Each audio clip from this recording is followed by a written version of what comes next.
hum of fluorescent lights was the only sound in the science lab. A sterile buzz, cold, indifferent. Rows of glass beakers stood in neat lines, filled with chemicals of every shade, some pale as water, others deep cobalt blue. If you listened closely, you could almost hear them breathing, faint bubbles rising inside glass tubes like whispers. It should have been just another Tuesday, just another lesson.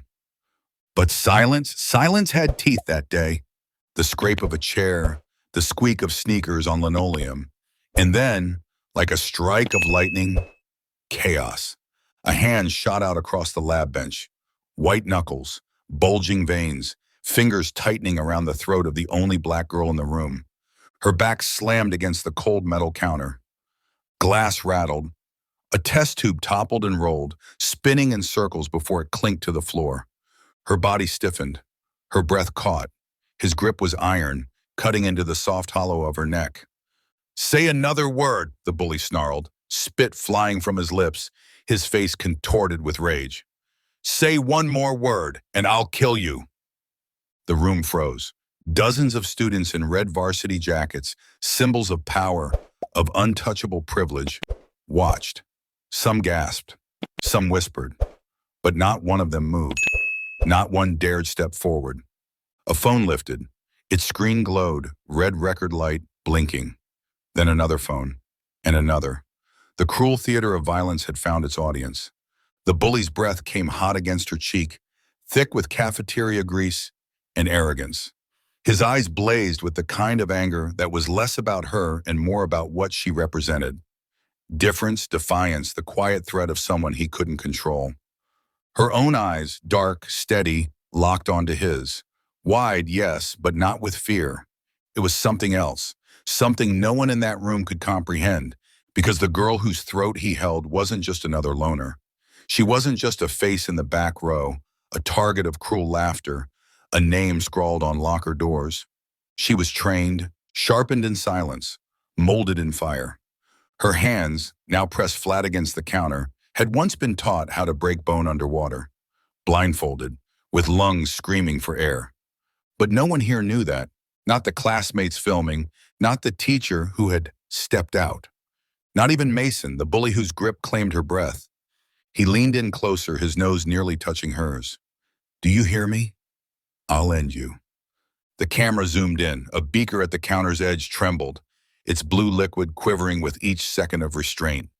And with a single blink, she remembered. Her name was Amara James, and to most of the school, she didn't exist. She walked the halls with her books pressed tight against her chest, eyes lowered to the floor tiles that were scuffed from decades of restless teenagers. Students passed her as if she were a shadow stitched into the walls, something to overlook. Invisible, forgettable, alone. At lunch, the cafeteria buzzed with laughter and shouts, a sea of cliques and tribes. The varsity table glowed under fluorescent lights, football jerseys, cheerleader smiles, the rhythm of popularity pounding like a drum. Amara never walked near it. Instead, she carried her tray to the far corner, next to the vending machines where the hum of electricity drowned out the sting of whispers. Charity case. Try hard. Freak. The words floated like poisoned darts. She never flinched, not in front of them. She had taught herself the art of stillness, of letting the cruelty pass over her like wind. But stillness didn't mean she didn't feel it. She carried it, quietly, heavily. Yet Amara's silence wasn't born of weakness. It was born of something deeper, something forged far away from classrooms and lockers. Her mother had died when she was 7, leaving behind the faint scent of lavender and a lullaby about storms, how storms arrive without permission, how they reshape everything. That memory was a scar and a lantern, both. Her father, Chief Petty Officer Marcus James, was everything the world imagined a Navy SEAL to be: stern, precise, a man of impossible endurance. But to Amara, he was also teacher, protector, compass. He raised her not by softening the world, but by preparing her to survive it. He taught her how to swim in the dark, her small frame cutting through black water while the ocean clawed at her lungs. He made her run barefoot across sand until her legs shook. He taught her how to control her breath when panic pressed like a vice against her ribs. And when the lessons ended, when exhaustion left her trembling in the dark, he would press a small brass compass into her palm. Its edges were worn smooth from years of use, its needle unwavering, no matter how roughly it was shaken. "This will never lie to you," he told her, kneeling so his eyes met hers. "When the world tries to make you doubt who you are, hold it. Feel its weight. Find your true north." Amara had never let it go. Even now, in the sterile brightness of the lab, the compass pressed against her thigh, grounding her with its familiar weight. To everyone else, she was the quiet girl in a white coat, the loner in the corner seat. But inside her silence was steel. Steel forged in grief. Steel honed by love. Steel that had been tested against fear and had not broken. Still, she was tired. Tired of being the shadow. Tired of being visible only when cruelty needed a target. Tired of enduring the small humiliations that stacked into something unbearable. She wasn't made to shrink forever. And as Mason's hand dug into her throat, spit flying from his snarling lips, Amara felt it. The line. The line that once crossed would change everything. The boy's grip around her throat was real, cutting off her air, his laugh echoing off glass beakers and metal stools. But in that moment, her mind didn't stay in the lab. It drifted, sharp, sudden, into memory. The smell of salt water, the crack of dawn breaking across an ocean horizon. Her father's voice, steady as the tide. "Control is never about strength of muscle, Maya. It's about strength of breath. Hold the world inside you, and you own the fight." She was 10 again, kneeling on the edge of a dock in Norfolk. In her small hand, a navy blue challenge coin her father had given her, cool against her palm. "This," he had said, pressing it into her hand, "reminds you that no one defines your limits but you." She remembered slipping underwater that day, lungs screaming, eyes wide until fear clawed at her chest. She wanted to shoot back up, to breathe, but her father's hand hovered above the water, waiting, testing. "Trust yourself. Control the fear, and the fear loses its power." When she finally broke the surface, coughing, her father only smiled. "You stayed longer than you thought you could. That's all life ever asks." Back in the lab, the bully's grip tightened, but Maya's heartbeat slowed. She wasn't panicking. Not anymore. That coin was still in her backpack. Right now, zipped in the front pocket. She had carried it every day, not for luck, but for proof. Proof of who she truly was. Her vision cleared. Her body remembered. The science lab wasn't a trap. It was a test. And she'd been preparing her whole life. The science lab had gone dead silent. Only the hum of the fluorescent lights above and the faint clink of a beaker swaying on its stand filled the air. The bully, Tyler, sneered down at her, his hand still pressed against her throat. "Look at you," he spat, voice dripping with cruelty. "Always quiet, always alone. Thought you could just hide back here and nobody would notice? Guess what, freak? We noticed." The laughter of his two friends flared from the back of the room. Not nervous laughter, but sharp, eager, feeding on the humiliation. Maya's eyes flicked to the teacher's desk. Empty. Of course, Mr. Holbrook had stepped out, probably down the hall, leaving the students unsupervised for just 5 minutes. 5 minutes that Tyler had turned into a stage for dominance. A stool crashed to the floor as Tyler shoved her harder, pinning her against the counter. Glass cracked, a graduated cylinder tipping over, rolling and breaking against the tile. The shatter rang out like a warning. "Maya," Tyler hissed, "you don't belong here. People like you never do. So let me make it simple. Keep your head down, or I'll make sure everyone sees you for what you really are." Maya's pulse quickened, not from fear, but from anger. Not because he was strong, but because he thought cruelty made him untouchable. Her fingers brushed the edge of her backpack, just inches away. She knew the coin was inside. Her anchor. Her reminder. She didn't need to pull it out. She only needed to remember who she was. But the room around her? It had shifted. Students weren't stepping in. They were frozen, paralyzed. Some out of fear of Tyler, others because they wanted to see how far this would go. That's when Tyler leaned closer, his lips curling. "What are you gonna do, huh? Cry? Run to your daddy?" The words lit something deep in her chest. He didn't know. He had no idea the girl he thought was powerless had trained to survive worse than this. Darker water, harder hands, real enemies who didn't play games. And still, she hesitated.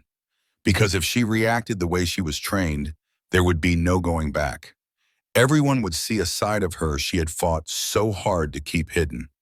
The line between restraint and revelation grew thinner with every second of pressure on her throat. Time slowed. Maya's vision tunneled, the edges dimming, but her father's voice cut through like a lifeline. Control the fear, and the fear loses its power. Her hand snapped up, fast as lightning, prying Tyler's thumb off her windpipe. His smirk faltered, confusion flickering across his face. Before he could react, her body moved with a precision born not of rage but of training. A shift of her hips, a twist of her wrist. Tyler's hand was off her throat, and suddenly he was the one bent forward, arm locked behind his back in a clean, fluid joint hold. The class gasped. Someone dropped a pen. It clattered to the floor like a gunshot. Tyler grunted, trying to wrench free, but Maya tightened just enough pressure to freeze him in place. She didn't strike. She didn't shout.